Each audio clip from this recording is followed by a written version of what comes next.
천지 원수를 뭐 네네네. 죽이려고 일생의 원수를 갚기 위해. 그런 경우가 있으면 모를까. 다시 말씀드리지만 굉장히 어렵습니다.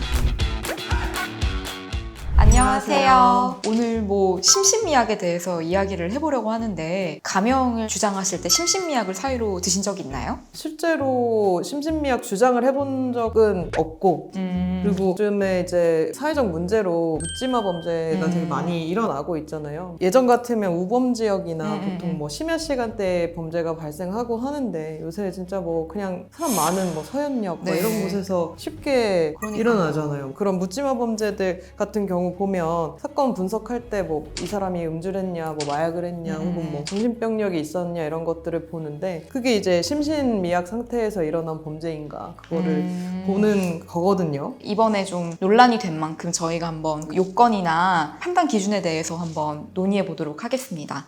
근데 일단 심신미약이 뭔지부터 얘기를 해야 될 것 같은데 심신미약이 뭔가요, 변호사님? 심신미약이란 심신장애로 인해서 사물을 변별할 능력이나 의사를 결정할 능력이 미약한 상태를 이야기합니다. 알코올 중독, 정신적으로 장애가 있었다는 게 인정된 경우가 이제 대표적인 사례겠는데요. 요새 사회적으로 많이 논의되는 조현병 같은 것도 있고요. 뭐 예를 들어 뒤에 아무도 없는데 뒤에서 누가 칼을 들고 날 협박하는 것 같아. 그래서 그게 너무 무서워가지고 사람들에게 해를 끼쳤어. 이런 식으로 조현병 환자들이 이야기를 하곤 하죠. 그리고 이제 심신미약도 있지만 심신상실이라는 것도 있어요. 심신상실은 무엇인가요? 심신상실은 이제 미약이라고 판단할 수 없을 정도로 정신 박약, 의식장애 같은 중한 정신병을 앓고 있어서 이성적인 판단 자체가 불가능한 상태를 심신상실이라고 부르는데 이제 형법적으로 얘기를 하면 어떤 범죄가 성립을 하려면 세 가지 기준에 의해서 판단을 해요. 그게 이제 형법상으로 정해져 있는 범죄냐, 그걸 이제 구성요건 해당성이라고 해서 어떤 법 조문상의 죄라고 판단할 수 있는 행동이어야 하고 위법성이라고 부르는데 그 행동이 어떤 법질서 자체에 위법하다고 판단되고 부정적인 영향을 미치는 거냐. 그리고 이제 이 심신미약이랑 심신상실과 관련된 부분이 이제 책임이라는 부분이 있어요. 그 사람의 그 행동이 비난 가능성이 있는가라는 내용인 거거든요. 근데 이제 심신상실인 사람을 이제 책임이 아예 조각된다라고 보는데 자기가 의도하고 그런 행동을 한 게 아니라 정말 병에 의해서 어쩔 수 없이 행동을 했으니까 그 사람을 비난할 수는 없다는 거죠. 그래서 책임 부분에서 조각이 되면서 심신상실의 경우에는 벌하지 않아요. 구성요건 해당성이 있고 위법하더라도 그 사람을 처벌하지는 않죠. 누가 이 여자에게 돌을 던질 수 있냐 뭐 이런 거랑 비슷한 거죠. 사회적으로 좀 질타받은 행동을 했어도 이 사람이 그럴 만한 뭐 이유가 충분히 있었다거나 사회적으로 이걸 비난할 수 없을 경우에 이거를 처벌하는 것은 부적절하다 또는 부당하다. 근데 참 타당한 면도 있으면서도 국민들의 법감정과 좀 상치되는 경우들이 많아서 그래서 논란이 되는 것 같아요. 근데 이 심신미약은 누구나 가명 사유로 주장할 수 있는 건가요? 물론 의료 전문가의 그런 소견서나 진단서 같은 것이 하나의 근거로 작용하긴 합니다. 그런데 이제 판사님께서는 의료 전문가의 판단에 기속되는 것은 아니고 심신미약은 범죄 당시에 범죄자가 제대로 된 이성적인 판단을 할 수 있었는가, 사례 분별을 할 수 있었는가를 판단하는 거기 때문에 정신질환의 종류나 그런 정도, 그리고 범행의 동기, 경위, 수단, 그리고 행위의 태양 이런 거를 복합적으로 고려를 해서 심신미약 여부를 판단을 합니다. 그렇죠. 그러니까 제가 정신적으로 중증 우울증을 앓고 있다라든지 조현병을 앓고 있다라는 사정을 의사의 소견이나 진단서로 받을 수는 있는데 그렇다고 하더라도 이게 무조건 양형 사유인 심신미약으로 판단을 받느냐 이거는 아니고 이제 종합적으로 판사님의 독자적인 판단에 의해서 이 증상으로 인해서 이 범죄가 발현이 됐는가 이 부분이 가장 이제 심신미약 양형을 받을 수 있냐의 중요한 기준이 되는 거죠. 저희가 가장 흔하게 생각하는 심신미약 사유 중 하나가 술을 마셨다인데 술을 마셨다는 이유로 원래 받을 것보다 좀 감형을 한다. 이게 좀 국민들의 입장에서 보기에는 좀 이해가 안 되는 부분이 있을 수도 있을 것 같아요. 요새 말로 누칼렵 이런 말 있잖아요. 누가 칼 들고 협박했냐. 술 먹으라고 한 것도 아니고 본인이 먹었는데 그래놓고 잘못을 저지른 다음에 아 내가 술 마셔가지고 그때 좀 판단이 어려웠다라고 하면 범죄 피해 입은 사람 입장에서 그걸로 인해서 판사님이 아 이거 그러면 그때 심신미약이었으니까 조금 감형해줄게. 이거는 사실 사실 저는 주치감경은 좀 폐지돼야 된다고 생각을 하는데 해외 입법례를 보면 프랑스는 아예 주치 상태에서 범죄를 일으키면 아예 가중처벌 조건이 있다고 해요.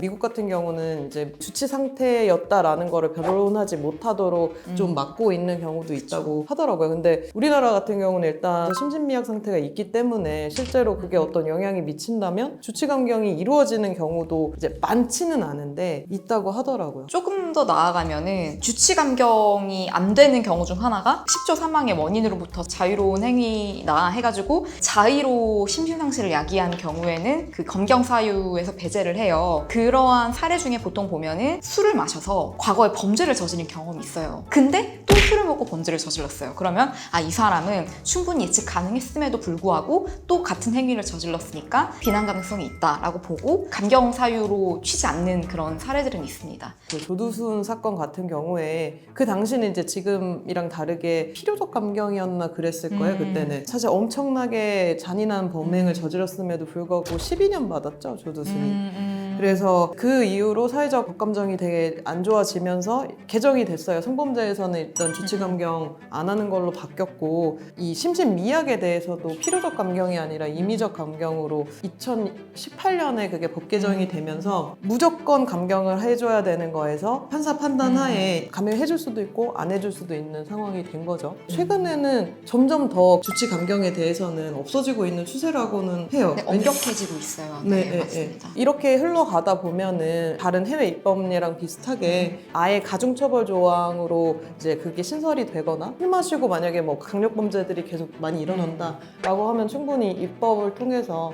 변화될 가능성이 있어 보여요. 네, 맞습니다.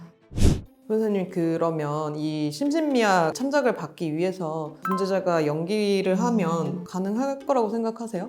연기 시도는 해볼 수 있을 것 같아요. 근데 판사님의 눈을 속이기가 쉽지 않을 것 같긴 한 게 심신미약을 주장하기 위해서 정신과를 그 범행 직전에 막 한두 달 이렇게 다녔다고 해도 수상하다는 심증을 줄 것 같아요. 그쵸. 그냥 단순히 재판 단계에서 내가 막 미친 사람처럼 이렇게 한다고 이게 반영이 되는 게 아니다 보니까 그거를 단순히 그냥 내가 범죄 저지른 다음에 나 이제 심신미약 주장해야지 하고 연기, 이거 자체는 아무런 의미가 없는 상황인 거죠. 실제로 정말 심신미약 주장을 하려면 정신장애를 앓고 있었던 뭐 전력이 있다든지 뭐 그런 것들이 있다 하더라도 기적적인 게 아니라거나 평소에는 멀쩡했다거나 이런 게 있다면 결국은 받아들여지지 않는 거거든요. 그렇죠. 근데 이제 뭐 정말 치밀하게 몇 달간의 준비 끝에 주변도 다 속이고 뭐 미친 척 하면서 했을 때 가능한 부분이라고 생각은 들어요. 근데 이제 오히려 계획성 범죄로 판단이 돼서 더 중형에 처해질 수는 있겠죠. 알고 봤더니 이거부터 다 모든 게 다 계획되어졌으면 준비되어 있다라고 훨씬 하면 이제 괘씸하죠. 가중되겠죠. 가중처벌의 그 형이. 네네. 조건으로 가겠죠. 김 변호사님 말씀처럼 한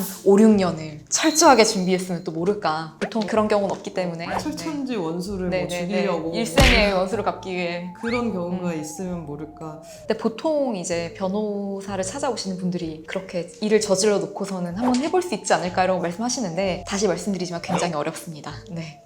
저는 일단 뭐 주치감경 이런 게 아니라면은 정말 범죄를 저지름에 있어서 이 사람의 어떤 병에 의한 거다라고 하면은 저는 이 심신미약 감형은 충분히 있어야 되는 부분이라고 생각을 해요. 그 범죄자를 처벌하고 뭐 교화의 목적도 있고 교화를 시켜서 다시 내보내는 뭐 그런 건데 자기의 어떤 의지랑 크게 상관없는 상황에서 이런 하지 말라고 규정돼 있는 일을 한 사람을 똑같이 처벌을 한다는 것 자체가 형평성에서도 어긋나고 형법이 마련돼 있는 사회적인 목적이랑도 좀 다르잖아요. 그래서 이 부분에 대해서 찬성하고 반대하는 이제 의견이 많이 갈리고는 있는데 왜 이 감형이 이루어져야 되는가라는 것들은 충분히 그 취지는 이해를 하셔야 된다고 생각을 하고 그게 이제 사실 심신미약을 감형해주는 필요성인 거죠. 근데 이게 그러한 형법의 의도를 국민들의 법감정으로 모두 이해하기 쉽진 않고 막상 이제 내가 그 범죄의 피해자나 아니면 그런 관련자가 된다고 생각하면 참 끔찍한 일이긴 한데요. 이거는 조금 더 이제 사회적 합의가 필요한 것 같고 말씀하신 것처럼 주치감경 같은 경우에는 좀 입법적으로 해결해야 될 부분도 있어서 사회적 합의가 필요할 것 같습니다.